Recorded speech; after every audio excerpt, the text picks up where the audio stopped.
Friends, నేను ఆ రోజు మీకు వెస్టేజ్ కంపెనీ గురించి కొంత క్లారిటీ ఇచ్చాను కదా. ఈ రోజు నేను ఆ రోజు ఏం చెప్పినా అంటే దీంట్లో హెల్త్ కేటగిరీ ఉంటుందని చెప్పడం జరిగింది. దాంట్లో మనకు వచ్చేసి హెల్త్ కేటగిరీలలో ఒకటి నోని టాబ్లెట్ అనేది ఉంటుంది. దాని గురించి నేను ఇప్పుడు కొంత మీకు చెప్తాను. ఇది మనకు నోని అనేది ఎక్కడ లభించుతుంది అని అంటే ఆగ్నేయ ఆసియా ఖండంలో ఉన్న చెట్టు ద్వారా తయారు చేస్తారు. దానికి ఆకులు, చెట్లు, పువ్వులు, వేర్లతోటి అక్కడి వాళ్ళు పచ్చి లిక్విడ్ తాగడానికి అవకాశం ఉంటుంది. మనకు అవకాశం లేదు కాబట్టి క్యాప్సూల్ రూపకంగా బయటికి తీయడం జరిగింది. ఈ నూనె వాడుకోవడం వలన మన కడుపులో ఉన్న మలినాలను తీసేస్తుంది. చెడు అనేది లోపల ఎలాంటి చెడు ఆగిపోయినా కూడా ఆ మలినాలను పొద్దున్నే దీన్ని మనం వాడడం వలన ఆ మలినాలను తీసేయడం అనేది జరుగుతుంది. మనకి ఇంకా ఇది దేనికి పనిచేస్తుంది అంటే హెయిర్ గ్రోతింగ్కి పనిచేస్తుంది.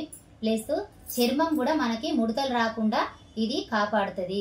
దీన్ని ఎప్పుడు వాడాలి అని అంటే పొద్దున్నే ఇది ఒక క్యాప్సూల్ వేసుకొని 1/2 లీటర్ వాటర్ తాగాలి. తర్వాత గంట దాకా ఏమీ తినకూడదండి. ఇది ఒక 5 రోజులు కంటిన్యూగా వాడాలి. 2 డేస్ ఆపేయాలి. మళ్ళీ 5 రోజులు వాడుకోవాలి. మళ్ళీ 2 డేస్ ఆపేయాలి. దీన్ని వాడే విధానం ఇంతే. ఇది వాడుకోవడం వలన మనకు no hospital, no injection. Minimum మనకు ఏ రోగం అనేది రాకుండా, మన దరిదాపులకు కూడా రాకుండా దీనికి కాపాడే శక్తి ఉన్నది. ఫ్రెండ్స్, ఈ వీడియో మీకు నచ్చినట్టయితే షేర్ చేయండి, సబ్స్క్రైబ్ చేయండి, గంట కొట్టడం మర్చిపోకండి.